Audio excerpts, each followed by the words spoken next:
कैसे हैं आप सब। आज दिवाली है, happy Diwali to all of you.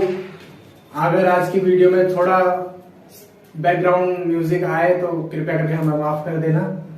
तो चलिए आज आपको मैं दिवाली से जुड़ा 2 दिन फैक्ट बताता हूँ। देखिए, दिवाली एक फेस्टिवल है लाइट का। भगवान राम जी जब अयोध्या लौट रहे थे तो दिवाली का पर्व मनाया गया था, दिए जला के उनका स्वागत किया गया था। लेकिन आजकल हम विदेशी व्यापार पे ज्यादा, ये जो यहाँ पे एक देश दिखा होगा आपको, कमीना चाइना, इससे बने हुए लाइट का इस्तेमाल बिल्कुल ना करें। भारत में बने हुए दियों का इस्तेमाल करें, इससे कुम्हार को रोजगार भी मिलेगा, आपको दुआ लगेगी गरीब की। आइए चलिए मैं आपको एक बहुत बड़ा फैक्ट बताता हूँ दिवाली के बारे में, फिर उसके बाद अपनी वीडियो चालू करेंगे, ठीक है। तो मैं आपको एक बहुत बड़ा फैक्ट बताने वाला हूँ। गणेश जी को आप चाहे 1000 का, 1 लाख का या 1 करोड़ का भोग क्यों ना लगा दें, गणेश जी उससे प्रसन्न नहीं होंगे।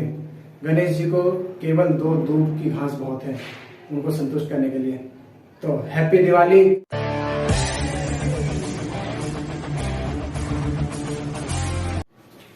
जय हिंद दोस्तों।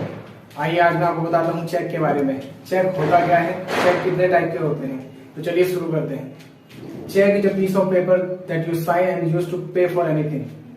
चेक ऐसा मुद्रित कागज होता है जो हमें बैंक के द्वारा दिया जाता है। इस पे हम हस्ताक्षर करके किसी भी चीज के भुगतान के लिए इस्तेमाल कर सकते हैं।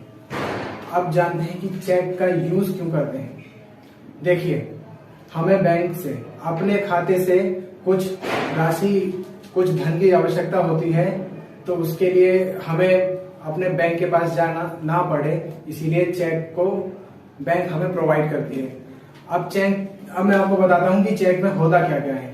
चेक में आपकी कुछ पर्सनल डिटेल होती है, जैसे आपका नाम होता है, इसमें चेक नंबर MICR मतलब मैग्नेटिक इंक कोड रीडर से लिखा जाता है।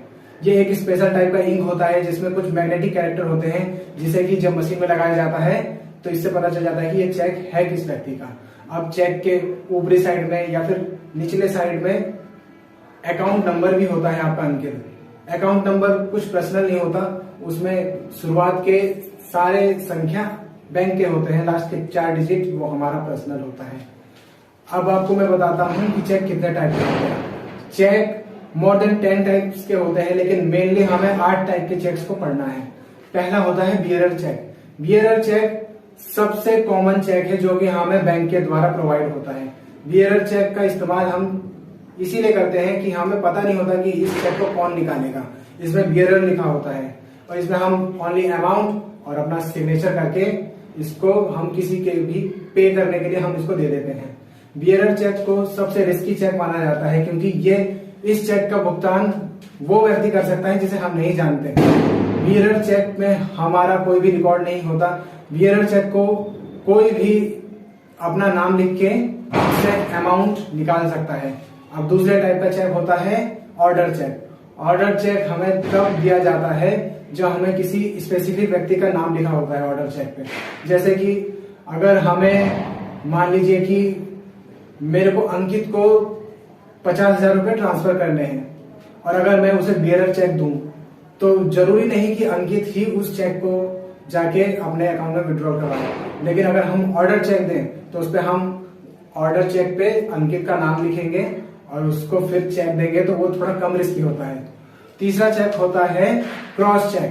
क्रॉस चेक एक बहुत सेफ चेक माना जाता है, क्योंकि इसमें हम चेक के ऊपर 2 क्रॉस बना देते हैं, जिससे कि वो सीधे हम जिसको ऑर्डर दे रहे हैं बैंक को, वो सीधे उसके अकाउंट में मनी ट्रांसफर कर देती है। चौथा चेक होता है गिफ्ट चेक। गिफ्ट चेक ज्यादातर किसी भी इवेंट पे दिया जाता है, जैसे कि आपने IPL में देखा होगा, बड़े बड़े बैनर होते हैं, लेकिन वो जो बड़े बैनर होते हैं वो हाथी का दूसरा दांत होता है। असली जो चेक होता है वो छोटा ही होता है और ऑर्डर चेक ही होता है गिफ्ट चेक। बस उसे गिफ्ट के तौर पे दिया जाता है, इसलिए उसका नाम गिफ्ट चेक हो जाता है। 5वां चेक होता है कैंसिल चेक। कैंसिल चेक हमें ज्यादातर, जैसे हम कुछ सामान खरीदने जाते हैं लोन पे, तो वहां हमसे कैंसिल चेक मांगा जाता है, क्योंकि कैंसिल चेक देना कोई खतरनाक, कोई जुर्म नहीं है। कैंसिल चेक इसलिए मांगा जाता है क्योंकि चेक पे हमारे कुछ पर्सनल डिटेल होते हैं जो कि बैंक को चाहिए होते हैं, क्योंकि बैंक के पास हमारा पूरा डिटेल होता है। अब मैं बताता हूं आपको छठे चेक के बारे में। छठा चेक कोई चेक नहीं है, ये चेक का ही एक रूप है। आजकल हर चेक पोस्ट डेटेड चेक होते हैं। पोस्ट डेटेड चेक उन चेक को बोलते हैं जिनमें की डेट डली होती है और उस डेट से लेके 3 महीने आगे तक की डेट में ही हम अमाउंट निकाल सकते हैं या अपने अकाउंट में जमा कर सकते हैं। 7 नंबर चेक, ये भी एक अच्छा चेक माना जाता है। इसको बोलते हैं ब्लैंक चेक। ये कोई चेक नहीं होता, ये नॉर्मल ही चेक होता है, लेकिन इसको स्टेटस सिंबल माना जाता है। जैसे कि आपने बहुत सारी पिक्चरों में देखा होगा कि हीरोइन का बाप बोलता है कि बोलो ये लो ब्लैंक चेक, इसमें अमाउंट अपनी तरफ से भर लेना। लेकिन अपार्ट फ्रॉम रील्स, वो रील की दुनिया है, रियल लाइफ में ऐसा नहीं होता।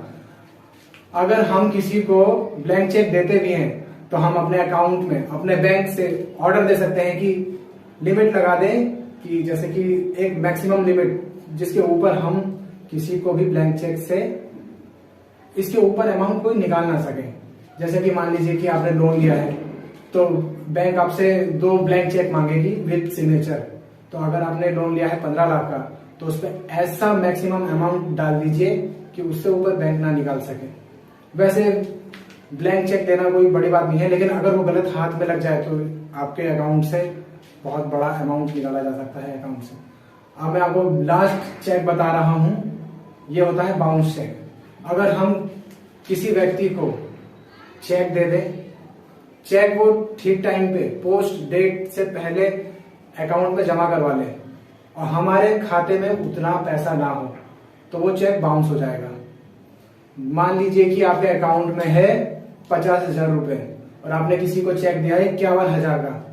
आपके अकाउंट में सिर्फ 1,000 रुपए की कमी है, लेकिन फिर भी अगर आप उस चेक को लगा देते हैं तो 50,000 की जगह बैंक चाहे तो 51,000 की जगह 50,000 निकाल दे सकती है, लेकिन नहीं, बैंक 50,000 नहीं निकालेगी। अगर 51,000 रुपए नहीं है आपके अकाउंट में तो उस चेक को बाउंस चेक बोल देगी कि आपके अकाउंट में पैसे नहीं है।